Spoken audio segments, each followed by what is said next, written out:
What's going on? Chris, good to have you on the call. Happy to talk about anything anybody would like. Yeah, I got some audio issues. No worries. So I had an interesting conversation with somebody today at my chiropractor appointment. They are in Wichita. Yeah. And they do car seat cleaning, Ooh, like baby car seat cleanings. They nice. do 120 a month on average. What is this, a car detailer that does No, it? no, all they do, this is strictly all they do, the husband-wife duo, and they clean car seats for people in Wichita.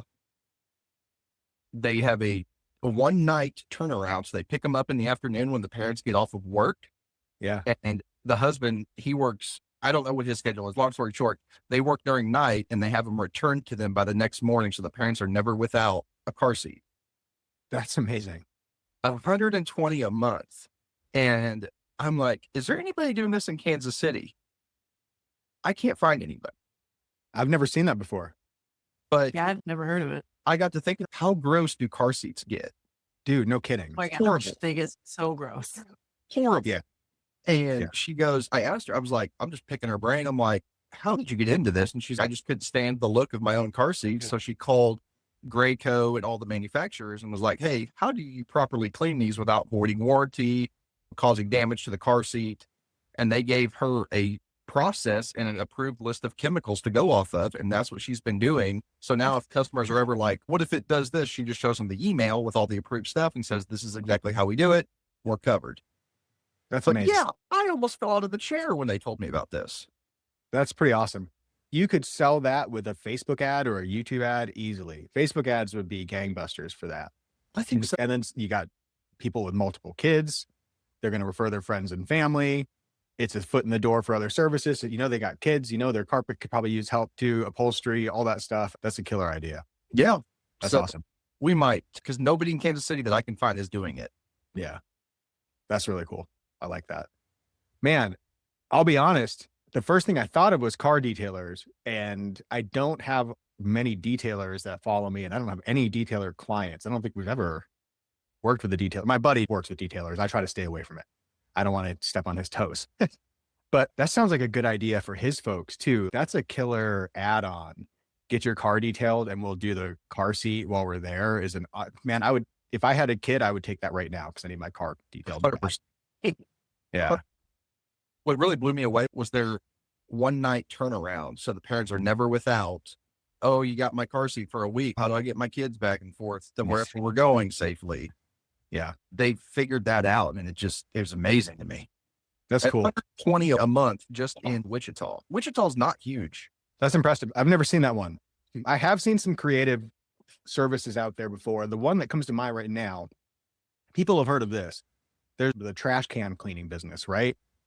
We worked briefly with a guy in the trash can cleaning business. He has a nice business, him and his partners. He wanted to get more into residential trash can cleaning, which is what he hired us to help him with. But what he was doing, and I apologize for blowing up his spot, but it's been a while since we talked, so hopefully he won't get too mad at me.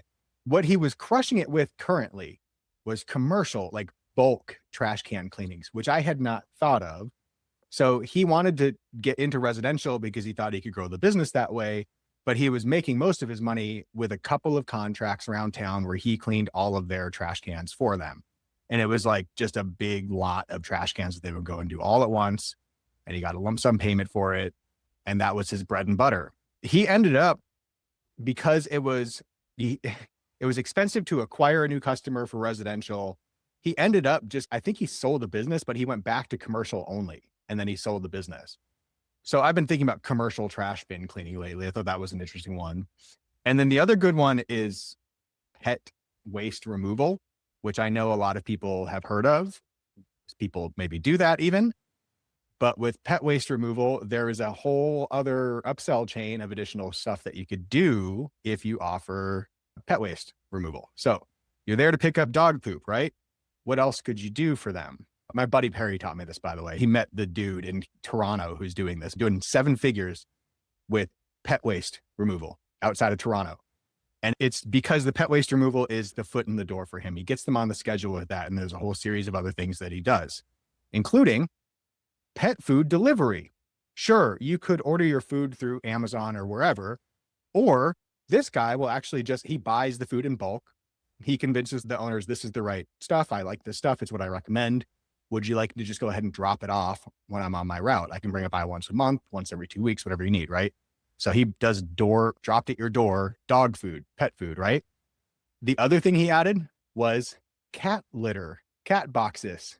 So how does he do that, right? Don't you have to have access to the house?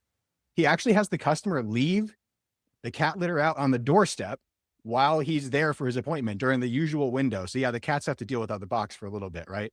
But they set outside on the step and he does it right there on the doorstep and then they bring it back in. Another thing he adds on. Oh man, there's more to it than that, Kelly. I can't remember all of it. There's one more that I'll share though. And this was like the kicker. This is my favorite.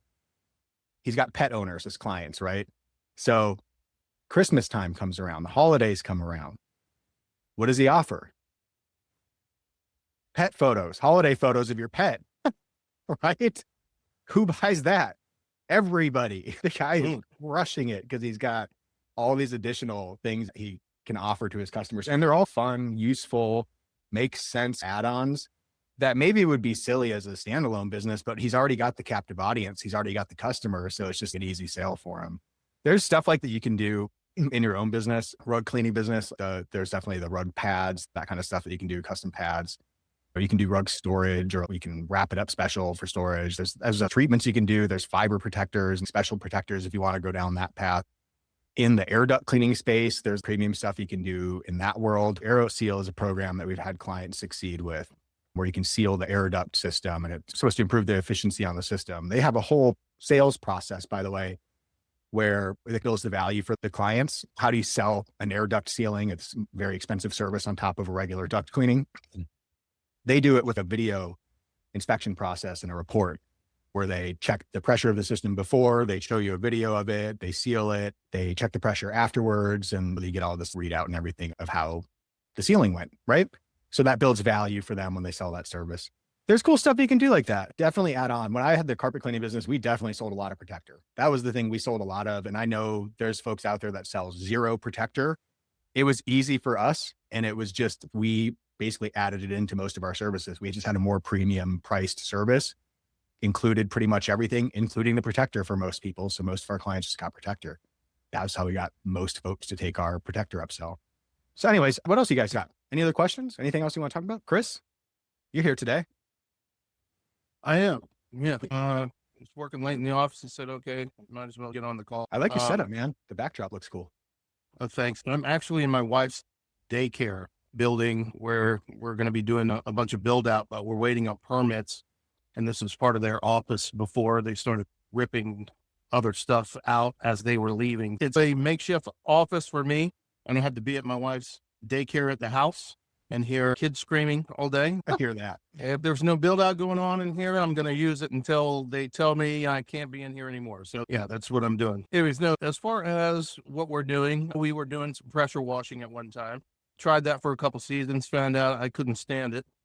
And then just a lot of ladder work. I hated doing all the ladder work, taking the ladder off the truck, putting it up there, climbing up ladder, putting it back on the truck. Just couldn't stand it. Anyways, so I have a buddy of mine here in the area. He actually does pressure washing. Cool. And so I said, you know what? I'm just going to sell this side of the business off to you. Just take it and I'll send you some clients, but you're going to send me some clients for carpet cleaning and what have you. We refer each other back and forth when it comes to that. He also does air duct cleaning, as you're talking about. Sells a lot of the AeroSeal stuff. He works with an HVAC company, actually 2 or 3 in the area, where when they go in to do some repair, maintenance, what have you, they ship off the duct cleaning to him. They subcontract him to do it. And so he gets a lot of business with that. It's actually very lucrative. That's pretty amazing. But yeah, nothing I want to do. But we should talk about at some point, we don't do it today, but at some point we should talk about lead sharing, the ability to resell the leads that you have or to share them with a partner. There's some legalities behind that, but it's a thing that happens, right? In the water industry, that certainly happens. Yeah. So for pressure washing, we still have all of our clients that are calling to me this season, and I'm just pushing it off to him. And we've worked out a deal. He just gives me 15% off the job. He doesn't have to market to him. He doesn't have to worry about spending that marketing money. He just gives me the 15% off the top. And then from there, it becomes his client. He can have them. I'm cool with that. We're actually going into pest control. Tell you the truth. Dude, that's supposed to be a great business. It's supposed to be That's really good. recurring revenue, man. Yeah. That's the whole reason I came up with this carpet cleaning club thing. It's recurring revenue, man. Yeah. I found out from a coach way back that if you're going to open a business, you want to open a business and always have the thought process to run it like you're going to sell it. Yeah. And so when I was talking to somebody about selling the business at one point, when you were on the phone with me for probably, I don't know, 4 hours, you remember that day? Telling me to hang in there because the wintertime was rough and I was just over it. I'm glad we had that call though, and I'm glad I stuck it out. But so on the phone with the guy who was looking to buy the business, one of the things he asked me was, how much recurring revenue do you have? How many contracts do you have? Blah, blah, blah. And I had to tell him, got literally probably 3 restaurants if we go back to.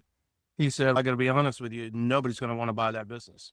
He said, if you've got to constantly go out there and buy customers, find customers, it's not enticing to anybody. So I had to figure out a way to do something where we can start getting recurring revenue, people on contracts, that credit card in the bank Sure. every month, like clockwork. And so that's why we came up with this carpet cleaning club thing.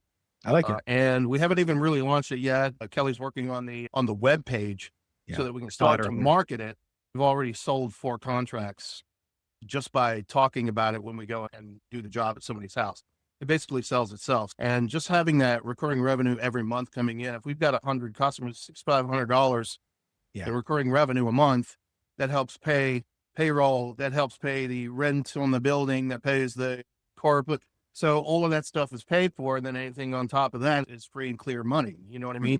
You start getting into much more profitability and it's money you can count on. And so I kind of took that model from the pest control thing after we started getting into this.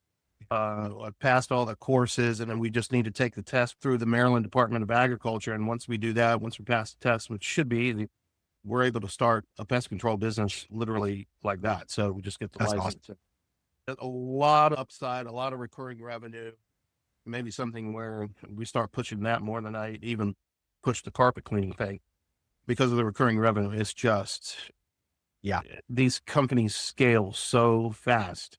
We've seen it.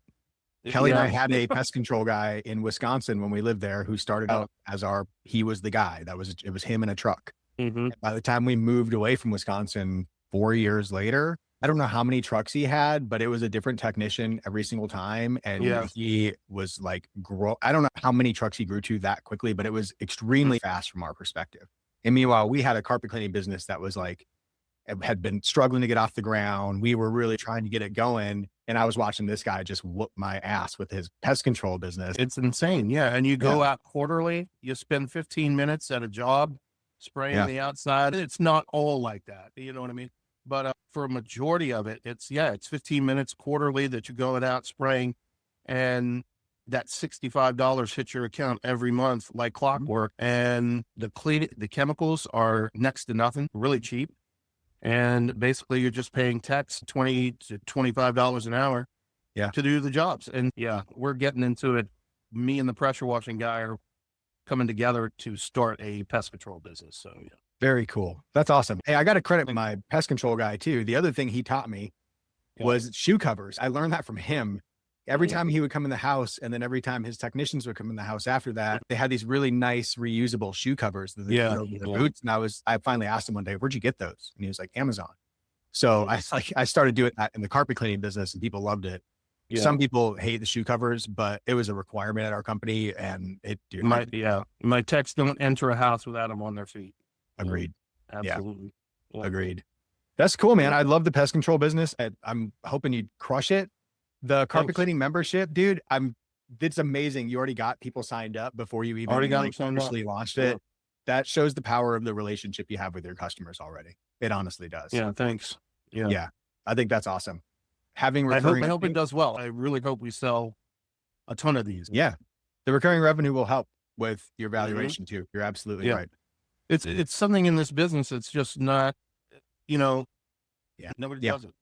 I guess there's just not a model. Nobody's figured out a model yet for it. And so, brainstorming with Chat GPT. We've talked about it with a few people. I think we've had 2 clients launch a membership One of them is Mhm. currently doing it. And I don't know how it's going. Nice. We should check in with him and see how it's Mhm. going. The other client that did it had multiple service companies, like multiple brands. That was their family of brands. And they really wanted to do this membership, bringing them all together. And they ran it for a couple of years, but I don't think ultimately, well, and now they've bought and sold some other parts of their business. So I'm not sure where that membership stands today, but we've had a couple of people do this, right? And then obviously I cannot think of his name right now. There's a gentleman that spoke at the Cleaning Business Expo and NCAPalooza before that, who does his specialty is recurring or a membership. I think he does it in Florida and has a bunch of customers on a membership model. Works for him. Yeah, there's definitely people doing it. It will make you stand out if you go to sell your business. For Yeah. folks who are not going down the membership route, if you're just doing it the standard way, I'll tell you, you can still sell your business. There are tons of people out there who tell you can't. And I Yeah. hear it all the time, but you absolutely can. It happens all the time. I just had a client sell 2 businesses this week. He's literally in the process of I think he's in the closing period right now, due diligence.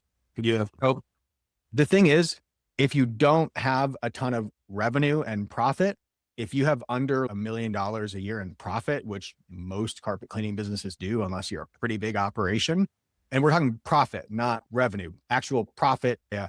So anything under $1 million is going to sell a little differently than a business over $1 million. Most of the advice you hear about selling businesses and how to value a business, they're actually talking about businesses that are $1 million valuation or $1 million profit and larger, right? That's not most folks in the carpet cleaning business. Even if you have $200,000, $500,000 in profit, right?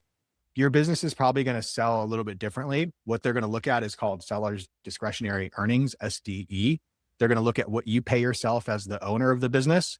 They're going to look at what you do in the business, right? Do you work in the business? Do you go out into the field, or are you just management and everyone else does it? They'll look at other benefits or compensation that you give yourself. If you have a truck that you lease through the business, they'll add that back in. They'll look at maybe conference travel or memberships. If you're in a mastermind group or some sort of an association that you run through the business, those charges run through the business. They might add that back in and say, okay, that's all. This is part of the owner's compensation, right? For me, for instance, I travel to a couple of conferences a year. And if I go to sell my business, I could add that travel cost back into my owner's earnings, my seller's discretionary earnings, because that travel is something I do as the owner and it's a benefit I get to myself. So anyways, they look at your seller's discretionary earnings and then give you a valuation based on that. It's usually a multiple. It might be 1x, 2x, 3x. I just bought a business at a house cleaning business at a 2x valuation, 2 times seller's discretionary earnings. So those deals happen all the time. It just depends on how, like you said, how well the business is set up. If you're running it like a business you intended to sell, even if it's a smaller business and you don't have recurring revenue, you still have to buy a lot of the customers you're bringing in. You have to pay for marketing costs. You have to do all that.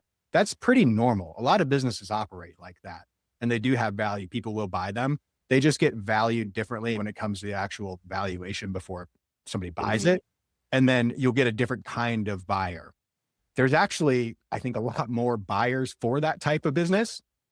You think about folks out there who have a 401k, they've been working a corporate job, and then at some point they get laid off or they just get tired of their career. They want to bail out and do something else. That was me at one point. I got tired of my corporate job and I just wanted to be back on my own. So I bought a carpet cleaning business. Those types of folks, they will buy a business like yours. They'll buy a business like Spencer's. They'll buy a business like a lot of people's, might be making 30 grand a month, 50 grand a month, 70 grand a month, whatever, right? They'll buy that business knowing they're going to have to work in it potentially. They might even be willing to go out and clean carpets or clean rugs if that helps them feel like they're learning the business and learning the ropes and getting to know their employees and their customers and all that stuff. I went through that process. I literally did that 10 years ago when I bought a carpet cleaning business. So those buyers are out there. Maybe they're a little crazy, right? But that's how people get into business sometimes. They just buy their way in. And you, as the guy who set up a successful business with good systems, maybe employees who are running a lot of the day-to-day, you could sell that to them. Even if you don't have employees, if it's just you're running the business and there's customers who are calling, there's consistent revenue, and someone else could hop in the seat, go out and clean the carpets if you showed them how to do it for the next 30 days, there's people who will buy that from you too. And the only thing that really changes is how much they're willing to pay for the business and maybe the terms on which they buy the business. A lot of these deals, they happen with something called seller financing or owner financing, same thing. But basically, I'm selling the business to you. I act like the bank. I get down payment from you, and then I take payment from you each month for the next 3 years or 5 years. Yeah, seller financing. Maybe I didn't get that point across. I wasn't saying that you couldn't sell the business. I just don't want you to think you couldn't. I don't want you to think there's no value. Yeah, much easier. And you probably sell to a bigger audience, private equity, that kind of thing. Yeah. When you have it systematized with contracts, recurring revenue, it would be easier to sell the business that way. Yeah. The other thing you can do more. is you could bundle together multiple kind of messy small business locations. I have some friends that do this. They started out with one house cleaning business they bought, then they had 3. Then I don't know how many they had. I think it was 7, and then it was 11. They literally bought all these small house cleaning businesses and commercial cleaning businesses, and they just bundled them all together as they were going. And they bought out a ton of small business owners who were working in the business. They got made offers to stay in the business as employees after that. So they transitioned from owner back to employee, but it was a good move for them because it gave them the income they needed. They got out of their business, and maybe it was just a better situation for them. But these dudes went around and bought a bunch of cleaning businesses like that. Now they're reselling them, and they're reselling it as 3 cleaning businesses. They bundled 11 of them together, and I think they're reselling them as 3. And stuff like that happens. You find there's buyers out there that you wouldn't expect that would look at your business and see value in it. Yeah. Whichever way you want to build it, right? There's always value to it. Just, don't ever feel like you're stuck in it. There's no way out, or you absolutely have to change your model to get out. There's totally buyers out there. The membership thing is awesome though.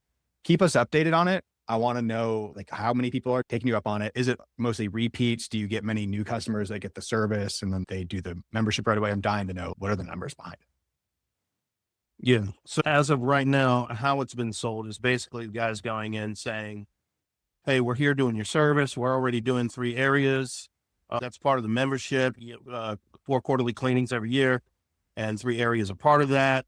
We can save you right now. You just join the membership. You pay the one-time sign-up fee. Plus you had a couch, blah, blah, blah. On today's, we can give you that 15% off right now today. As long as you just lock that card in, pay the fee and what have you, we get them signed up like that. And so it kind of sells itself when they're on the job, basically, so to speak. Yeah. And then you'll measure to see how long people stay. Yeah, absolutely. And so our thing is, we're not doing a heavy cancellation fee or anything like that. What happens is if they decide to cancel, let's say they cancel next month, everything goes back to whatever the original price was. We just charge your card for that. It is a 12-month membership. You can cancel anytime, but if you do, that's the cancellation requirement, is that whatever you've used on that membership, if you don't stick it out for that 12 months, those things go back to original pricing and we charge you on the card for that. So you're not losing anything. You're paying for what you got, but you will save a ton if you stay on the membership for that year. Kind of gets them to want to stay month after month for that year, thinking, oh, if I quit now, I'm going to owe $450 and I only paid $115 when I started. Do you have a deluxe version of the membership for maybe? No, not yet. No, I would do one for pet owners, a more expensive membership. We do give a 15% off for any other service that you add on. Like if they want to add on that pet treatment for that day that we come out to clean those 3 areas, it would be just whatever that charge is minus 15%. So they save that way. Yeah. Okay. But awesome. Yeah, I like where you're going with that. We can do a pet carpet care club membership and include that for just a fraction more. If it's instead of $65 a month, it'll be $85 a month. And we'll take care of all something. We'll figure it out. But yeah, I like where you're going with that. Yeah, there's some where folks that out really would sell itself is definitely people with pets. Yeah, and some folks out there, that's their specialty, is pets. Yeah. There's a dude in Milwaukee who was growing a lot faster than me when I was running my company there. And it was because he focused exclusively on pet owners. We did low moisture carpet cleaning. So I was like, I don't want the pet jobs that much. It's just too much of a pain with low moisture. But he did a great job at it. He actually had his own chemicals that he used, his own special formula, and that was their whole deal. So he did very well with pets. That's all he targeted. There's another guy I used to work with who has his whole van looks like a dog. It's like a Dalmatian spot like van, and he targets pet owners.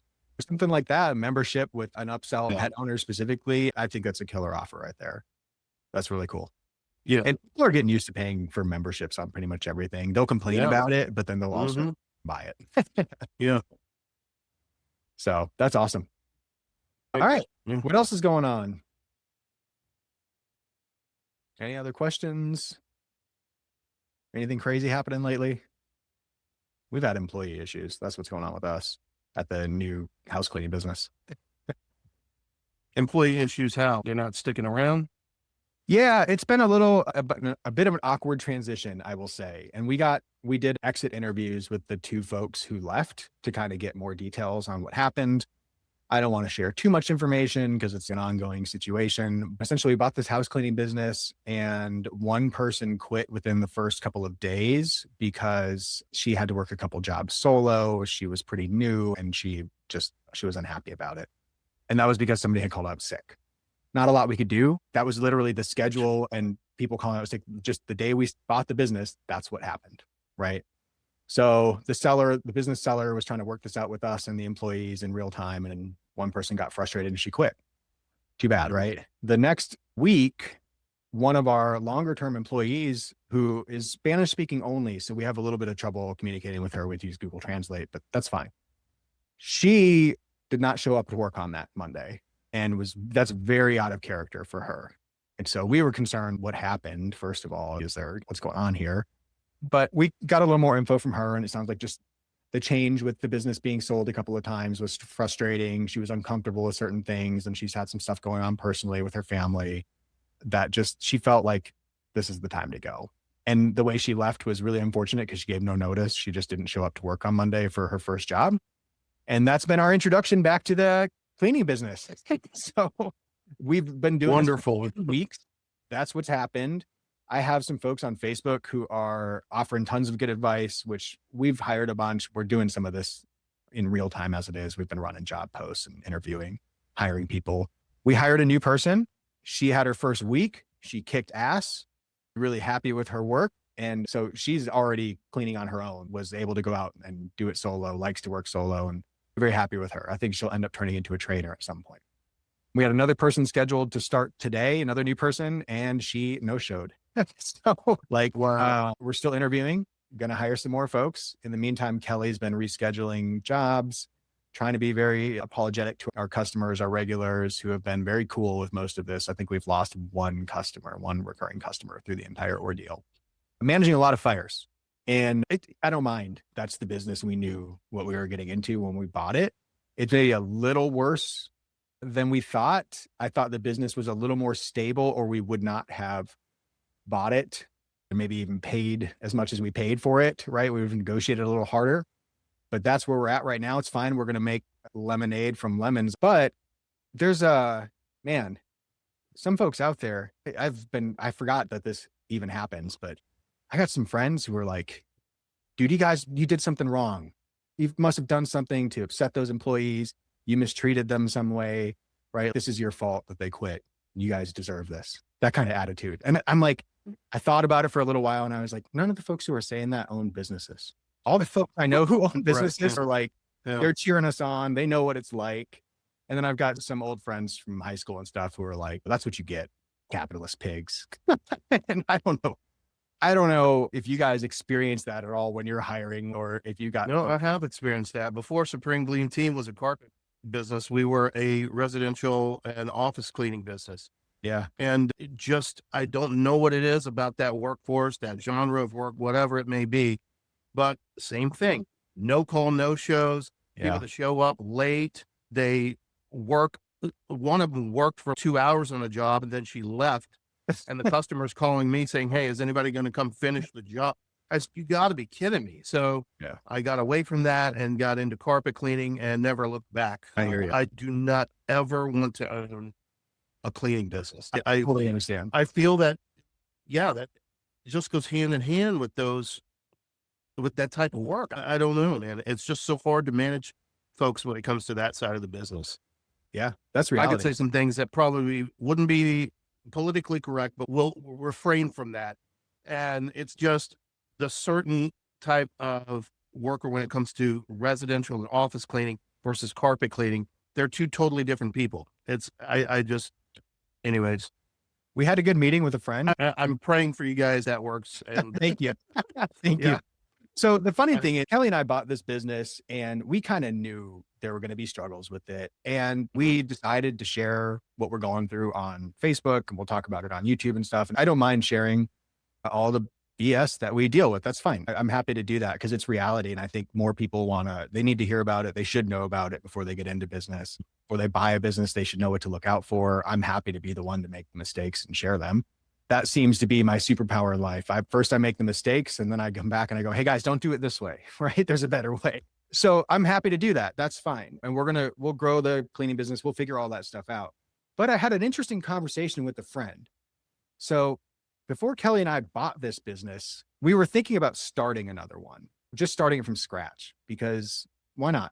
We did that before. Our franchise was started from zero. And we were thinking about a different kind of model though. Employees are tough. That's always the hardest part. Before we bought the house cleaning business, I even said, I know the hiring's gonna be the hardest part. I know that's what people struggle with. I have a friend who owns 4 cleaning companies. They're remote cleaning companies. She doesn't live near them. They're in different areas around the country. She lives in Florida, I think. And she uses the independent contractor model, which is controversial in the house cleaning space and in the janitorial space. You will hear people who have very negative opinions about this, but I'll put the info out there so that people know, right? Her model is that she did not hire employees. She hires independent contractors, people who want to run a cleaning business or want to go clean for a living, but they don't want to have to figure out how to get their own customers, how to do marketing. They don't want to build a brand. They don't want to spend money on all that. They just don't want to have to deal with all that, or they don't know how. And they'd rather somebody just send them the jobs. And if they can get a percentage cut on those jobs, they're perfectly happy. That's her model. She gets independent contractors to go out and do the recurring made jobs that she has. She cuts them a percentage on the job, which allows her to stay very profitable without having to incur all the normal payroll costs, payroll taxes, potentially benefits, unemployment, workman's comp, all that stuff. She has to have some of that, like the insurance and all that stuff, but it's not the same, right? The independent contractor model is a little different.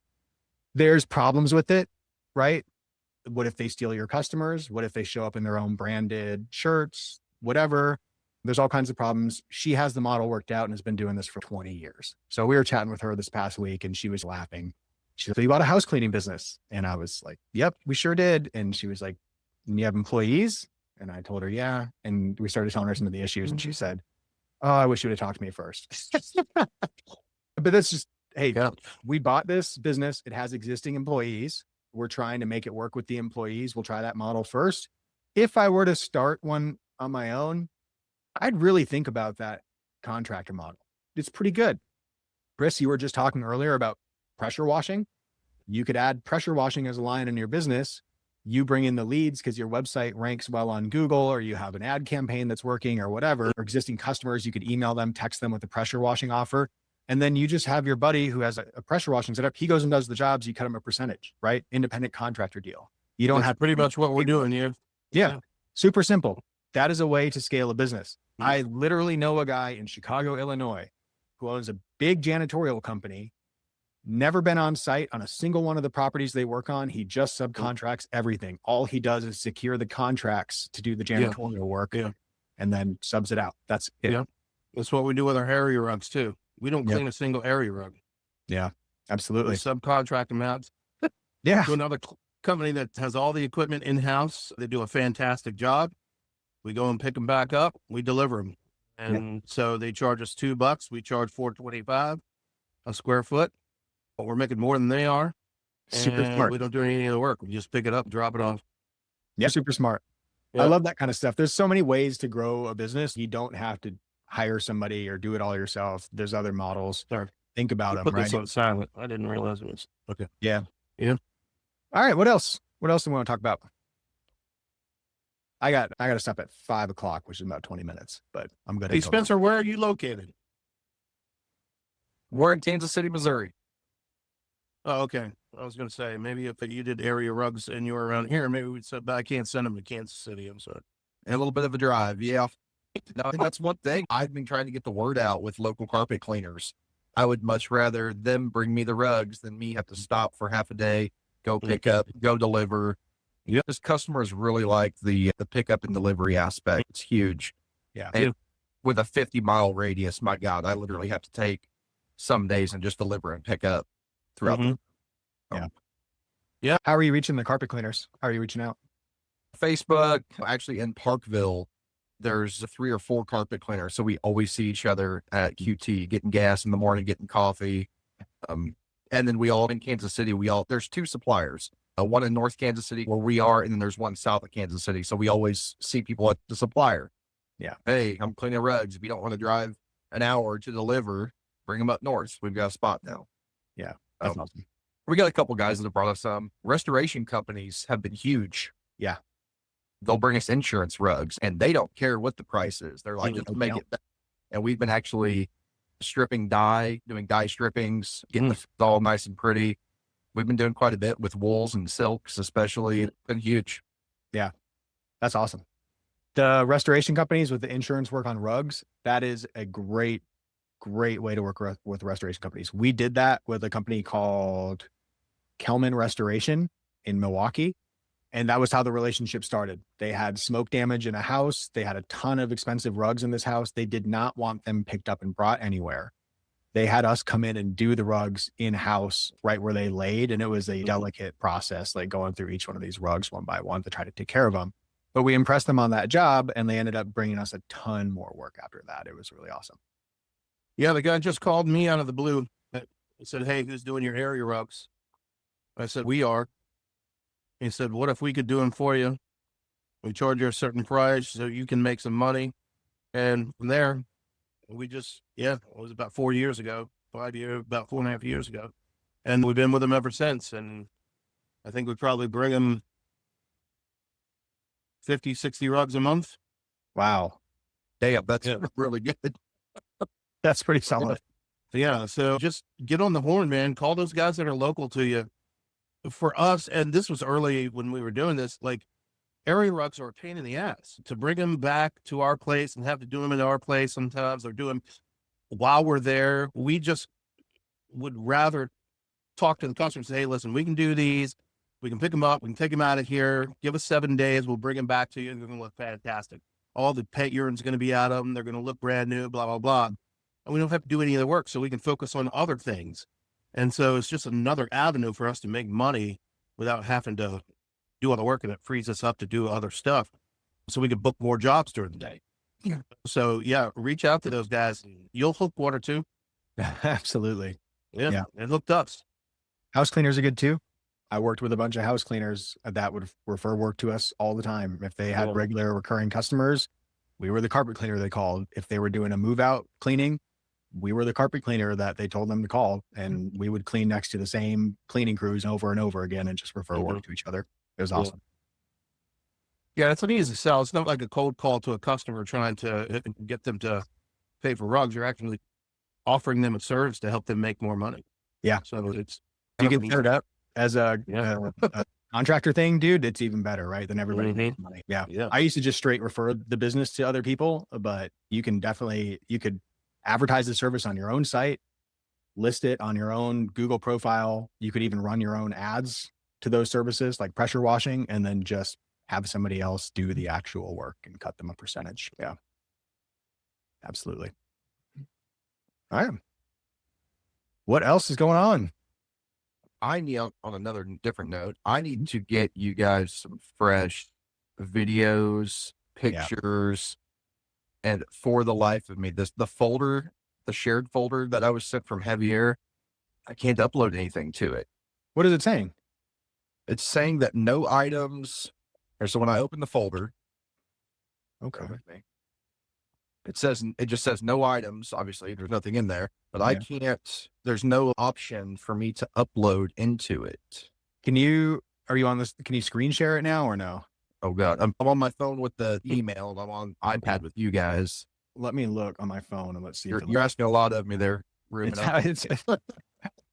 Let me see. So, all right, you're looking at Google Drive on your phone, right? Correct. Okay. And then I'll pull up all cleans folder. So is there not a little colorful plus sign in the bottom right corner? Oh, there's nothing. Yeah. See, this is really all I've got. Okay. I think I see what's going on here. I think you actually need to have the Google Drive app on your phone. It looks like that's maybe opening in Gmail. Oh. If you try downloading the Google Drive app, then I think it will let you upload stuff. The reason it's doing that is because I think Google Drive has to know who's uploading the files so that they can tell us Spencer uploaded this and here's what day. So if I don't do all this from my desktop at the office, this should be good. Yeah. Let me try that. That's okay. Yeah. On the desktop, there's just a big button in the upper left to add files to it, or you can just drag the file straight into it. Okay. Yeah. Let me try that before we tear all this apart. Cool. Awesome. Yeah. Videos would be amazing. We just have so many rug videos that I want to get out there. Yeah. And people eat that up so much, They do. especially with what comes out of them these days. Yeah. That's cool. I wanted to get back in the rug business badly just so I could shoot video content. That's the main reason we get into it. Yeah. They love that stuff. Yeah. Yeah. Yep. Sure. The Meta Ray-Bans with the video function. It's great. Yeah. That's super cool. All right. Other than Google Drive, what else can I help with? Automating email responses. Okay. What kind of automation do you want to do? Oh, so, we use ChatGPT basically. When the email comes in, my process is I go in, I copy it, I pop it into ChatGPT. We set up ChatGPT to know all of my pricing, know all the process of whatever, the details, whatever, the call to actions at the end. So I pop it in, it spits out the customer's information, the estimate, the call to action at the bottom. We even put a little picture of our crew at the bottom so it makes it nice and personalized. From there, we take it from ChatGPT, and you guys have set up already in House Call Pro that when that lead comes into the email, it pops into my House Call Pro. All right. It populates information in the House Call Pro. So when I go back into House Call Pro, I can just pull up their name basically and start them as a lead. From the lead, I can then send the email to that client as well as a text response, because it automatically puts a text response there too that just says, hey, we've sent you an email. It has all your estimate details. Take a look at that. And then we put them into the pipeline. So it automatically follows up for the next 3 days. Then it gets to a point where I just return the call. Where I want the automation is, I don't want to have to go from my email, copy that, put it into ChatGPT, go back in and send that through House Call Pro. Yeah. I want all that to automate. So when that email comes in, basically through Zapier, and I don't know how to set all that crap up, but it takes that information and immediately pops it into ChatGPT. ChatGPT automatically puts that estimate in there and sends that email immediately from ChatGPT. So I don't have to put the email through House Call Pro or anything like that. And then basically what that does is it cuts them out. Sometimes if they're sending me that email at 10 o'clock, 9 o'clock, whatever, I want them to immediately stop looking. I want them to receive that estimate and they say, wow, they're blah, blah, blah. Okay, I don't need to call around. I don't need to do this, do that. It'll send that email, it'll send that text, and it's immediate follow-up. Sometimes we've got guys that are calling at 2 in the morning, 3 in the morning. They're graveyard shift employees and they have off, and that's the time that they're up. Yeah. And if we don't give them a response, they're going to continue to keep looking, keep calling. And of course, other companies probably aren't going to be up. But if they get a response immediately from me, if they've gone 2 or 3 other companies, and I immediately give them a response at 2 or 3 in the morning, and they can see that, hey, I don't need to call around anymore. I got a response from these guys immediately. I'm going to wait until they call me back in the morning, and I'm going to do business with these guys. You know what I mean? Absolutely.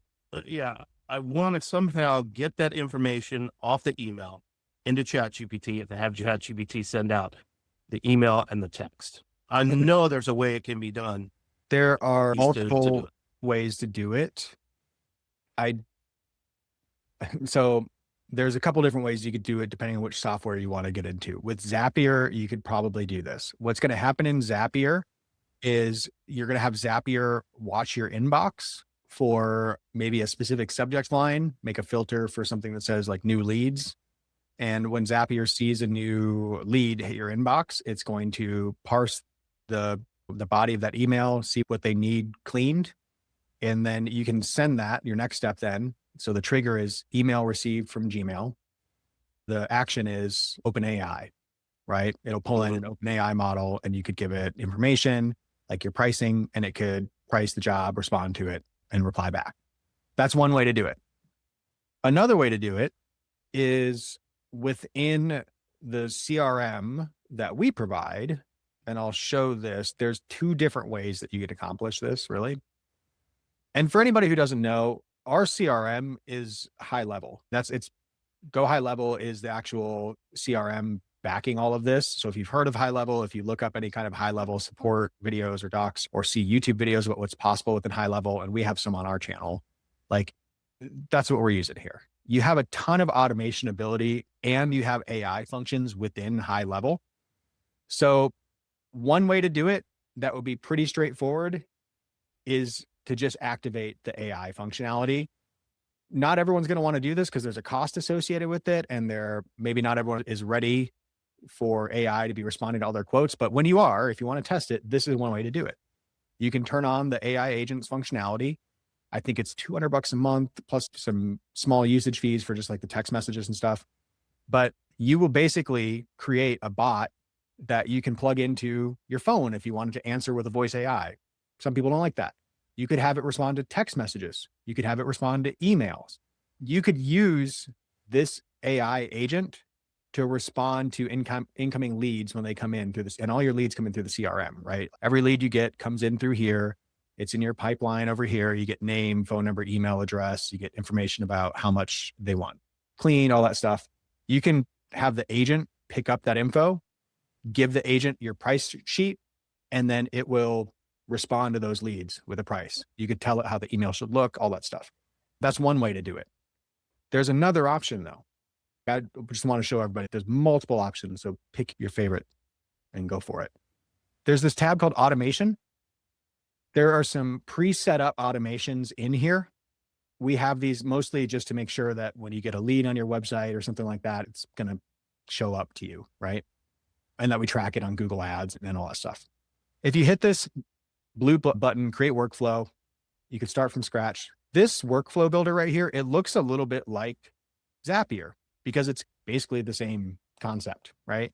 You have a trigger, something happens, like you get a new lead. So in this case, we might say form submitted. And you could, if you have more than one lead form, you could go through and select the specific lead form that you're interested in, but you don't have to do that. If you just want every lead form, you could just do form submitted. Anyways, so anytime a form gets submitted, that's our trigger.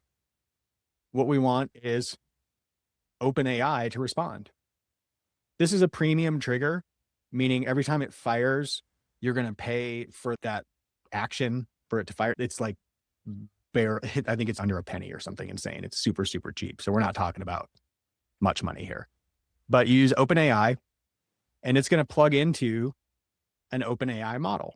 You can choose whichever one you think is best. If you need one of the more advanced models, you could do that. If you think you can get away with a lighter model, you can do that.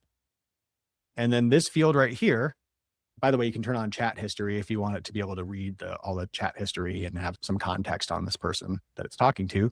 But you can put a prompt in here and you could say, respond to inbound leads from the form on my website, right?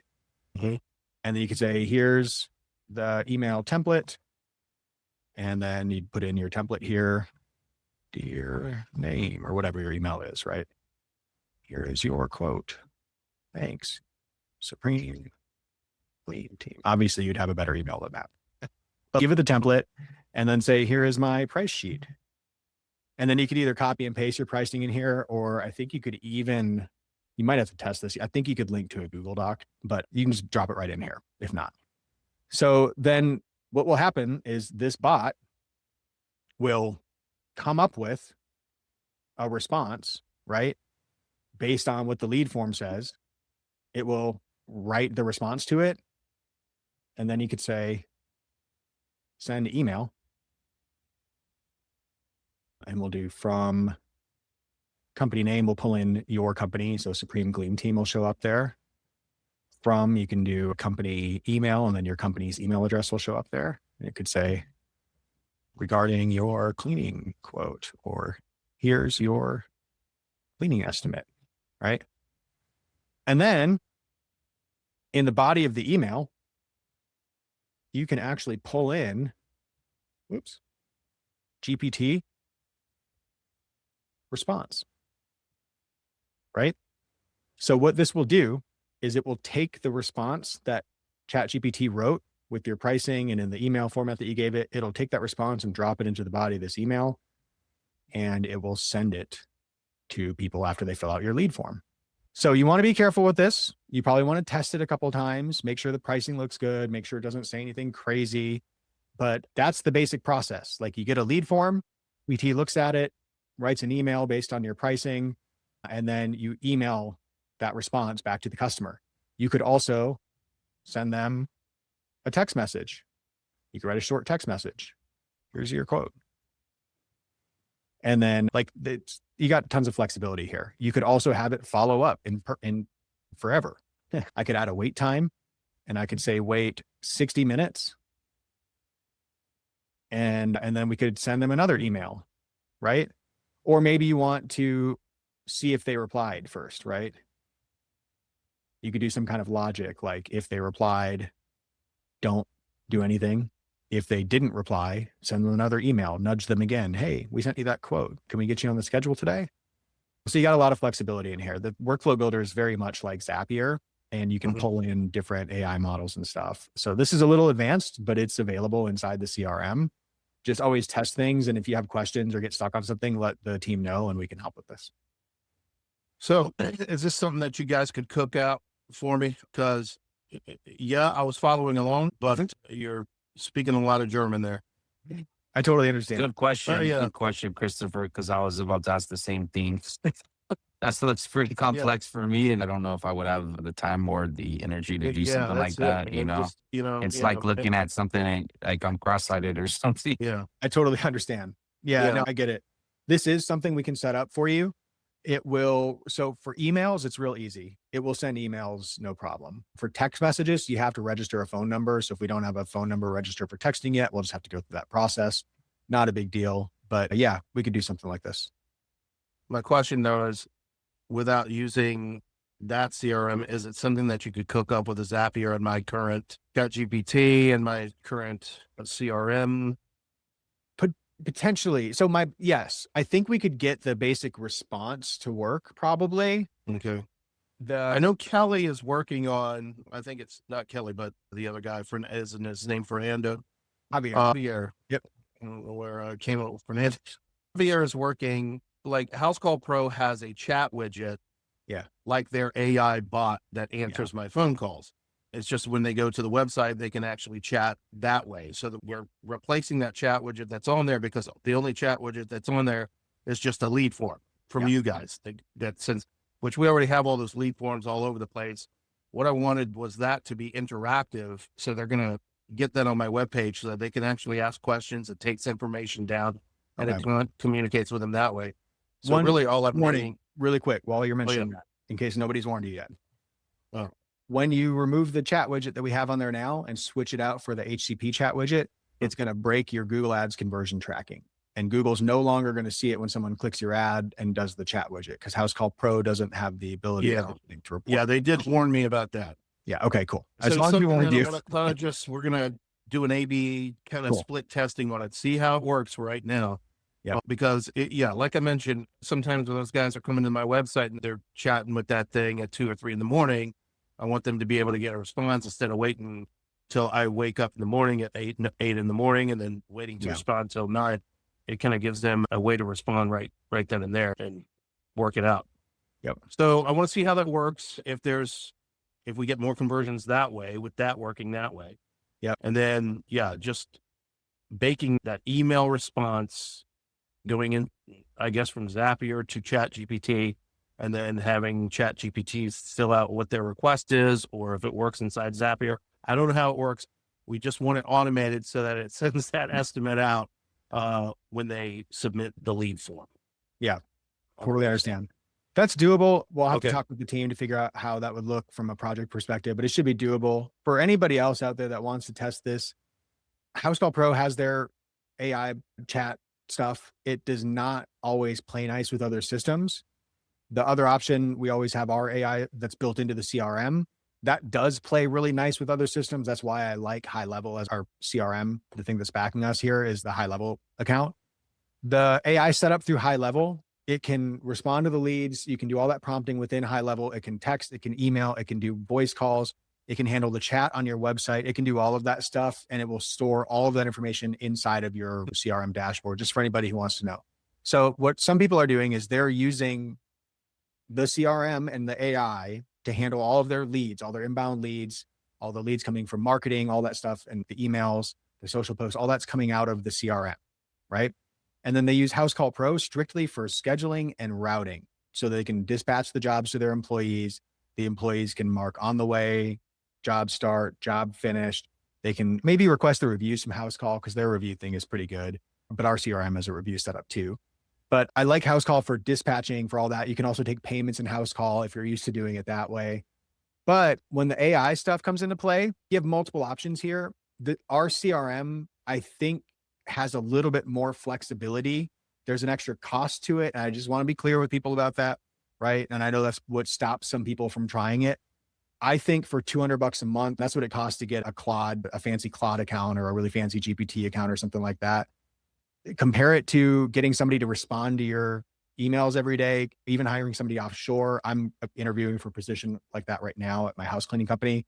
We're going to pay a lot more than that to get somebody to answer emails for us. Test out the AI. Go check it out because it can respond to everything on your website, all of the leads that come in. It can respond to phone calls. It can respond to text messages. It can reactivate leads. It can do a lot of cool stuff. Okay. It's there. You guys can set all that up, Reuben, so it's completely hands off. I don't have to deal with it.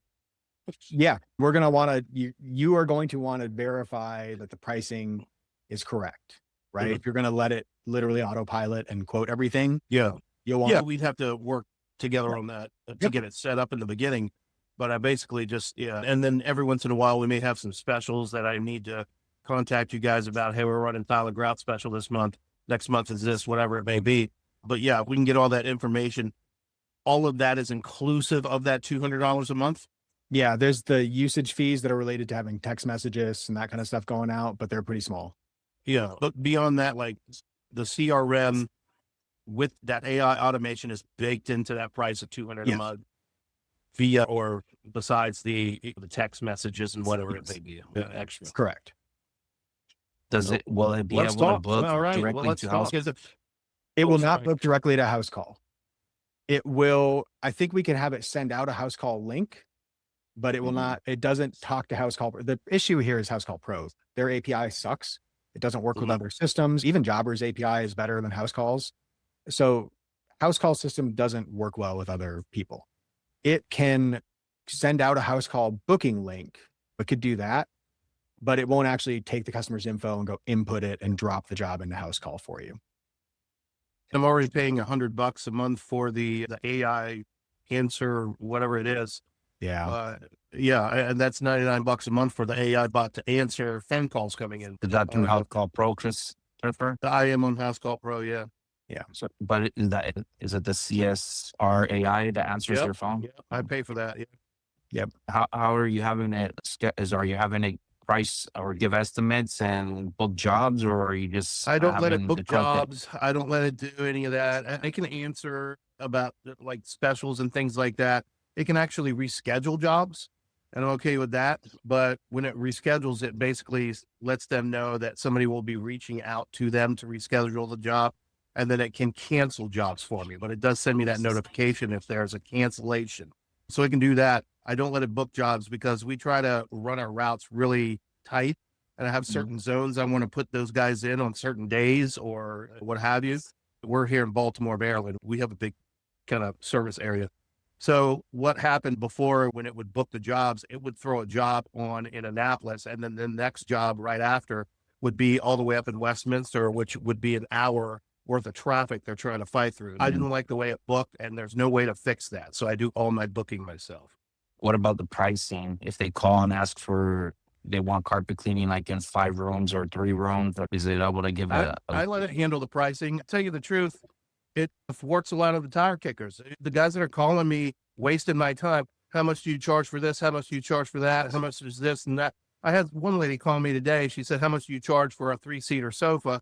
I gave her the price, and she's literally laughing hysterically on the phone. But she did start by saying, I've never had my couch washed professionally. I don't know what the normal pricing is. And then she laughs hysterically on the phone like it was too much. If I don't have to deal with some of that, You keeping it like strictly pretty simple. You give it options to book 1 rooms, 2 rooms, 3 rooms, or how do you have it set up? Is it because I've been experimenting with it as well. And like today, for instance, I have a list of services that I offer, but sometimes it'll be a little off. Like today, they booked a job for an area rug for $50 or something like that, which we haven't. If we do a cleaning in addition to a service in-house, then we would be roughly there for one area, $50 or something. But it's kind of, I haven't figured out how to set it up where it gives it. You have to call them. And I had to sit on the phone with somebody who had to set all that up in the beginning because I have a company minimum. I don't come out for less than $225.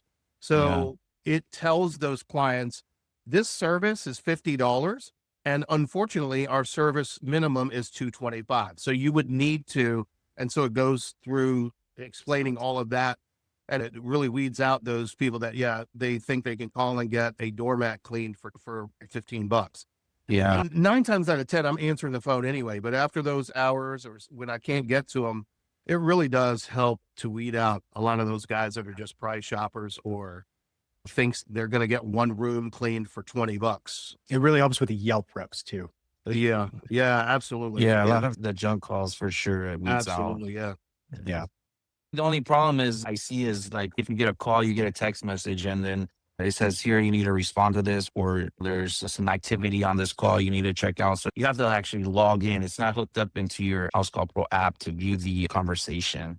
Yeah, not yet, but I have it bookmarked on my phone. So when I see that, I just go to my Chrome or I use Safari. Yeah, I just hit my bookmark and it goes straight to that and it opens that conversation up. So there's ways around it, which will make it easier. But I'm really liking what Reuben's saying with this AI that can respond to both the emails and the chat and answer the phones. Hell, if I'm already paying $99 a month and I'm wanting to get this thing sent up with my emails to respond late at night and the chat widget, hell, it makes more sense to just go that route and just get another CRM for that $200. I'm only spending another $100 a month and I'm getting all that automation anyway. So Reuben, we're gonna get that set up with you, man. Let's do it. Yeah. And I will say in this app, this CRM app, you have the whole conversation history. You can see how it's replying to people. You can even play back call recordings. If you want to record every call, you can hear exactly what was said. You can get a transcript of the call, a summary of the call. It's pretty nice. I used it for a while on one of our phone numbers at BookCleaningJobs, but then I got frustrated with it answering calls when clients were calling. So I turned it off. That was a bad experience. So I turned it off. But I use it for other businesses and it's pretty damn good. I really like the text messaging and the emailing is much better. The voice is pretty good, but a lot of people are still uncomfortable with AI voice. Does it learn as it goes? No, you have to add to the knowledge. You can type something into the scripts that it can read from or something. Yeah, you can update the knowledge or the instructions. Yeah. You can also build multiple bots, by the way. So if you want to have bots for specific reasons, like you could have one that just answers questions on your chat widget on your website and then asks people to book. And that's all that bot does is just handle the chat widget. And then you could have a different bot that answers calls. And maybe it has a different set of instructions, a different script, and you give it your pricing and then it answers calls a certain way. And then you could have another bot that is specifically for reactivating customers, right? And you plug that bot into a workflow where if someone hasn't called you in the last 6 months or booked an appointment with you in 12 months, that bot goes to work and starts reaching out to them. So you can build multiple agents for different purposes. That's cool. Did you say you service a customer that is just carpet? Can you set it up to email them in a few months or a month or 6 months and be like, hey, we also offer upholstery if you're interested in, this is the offer that we're giving now since you are a past customer or something like that. You can automate stuff like that. Yeah. And actually, you probably don't even have to use the AI to automate that. That could be a just straight up automation with no AI. If you just tagged people with the type of service they had, like carpet, upholstery, rugs, then you can email them based on which tags they have. So for instance, I could make a workflow where 6 months after someone's appointment, it waits 6 months after the appointment's done. Then the automation, not even a bot, just an automation. It says, does this person have an upholstery tag? And if they don't have an upholstery tag, we email them and we say, hey, we didn't clean your upholstery last time we were there. I'm running an upholstery cleaning special and I thought of you. Or you have a pet treatment tag on your person and you email them back and say, hey, it's been 6 months since your last cleaning. I know you have a pet. We know your dog pissed all over the house. We know your dog. It's time for us to go and see you again. Yeah. So you can just use tags and automation to do some of that. You don't even have to have AI. That's possible through just automation, which is cheaper.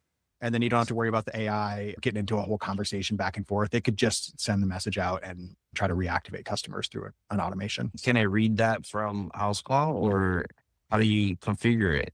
Yep. It has to be tagged in our CRM. This is again where house call doesn't play well. Okay. House call, I know you have tags in there. What we want to do is have the same tags on people in our CRM. You might be able to do that with Zapier. So when you add a tag in House Call Pro, it could automatically tag them the same way inside of our CRM. I think you can do that with Zapier. I wish it was easier, but that's the connection. And my team can do that. We do Zapier stuff. We can help you out with this if it's something you're interested in trying. That's Javier's specialty. Javier doesn't do the automation. We have somebody named Thresha who is getting really badass at automation and vibe coding and all this other cool stuff. But half of our team is just ninjas when it comes to this kind of stuff. It's nice to have them all around. All right. Yeah, we need all that, Reuben. We need it all. Cool. Let's get something built. Let's get something tested. Let's see how it goes. Yeah. Let's check it out. All right. Hey, Reuben, real quick. In the midst of the AI saga, I downloaded the Google Drive real quick, and I just uploaded like 100 videos and pictures and everything. Do you want me to let Javier know, send him an email, or? I think he'll get a notification, but yeah, maybe just do it just in case. I think he'll get a note. Okay. There's literally 100 things in here, and it's freaking stupid. So, all right, we'll go through it. Awesome. All right. Unless there's anything else, I'm a little over time tonight, but this was a good call. Good. Yeah. Okay. Reach out. We'll get those projects kicked off. It was really good talking with everybody. If you have questions, we're here. Otherwise, man, start playing with AI in your business because it's crazy what's possible right now, and your competitors are definitely trying it. I got one question. Hey, Christopher, what's the name of your business? Who's that? What's the name of your business? Who, mine? Yep. Yeah. We're Supreme Gleam Team. Supreme Gleam? Yep. Supreme Gleam Team. Oh, it's backwards, but. Oh, okay. I think I heard of it before. Perfect. They do a great job. They have great branding. I really like their photography. Yeah, we're doing another professional photo shoot this year too, so we can get you guys more pictures for our marketing. Love that.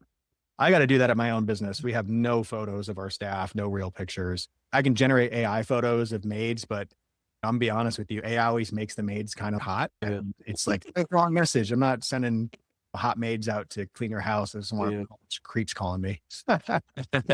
Yeah. Be all anime.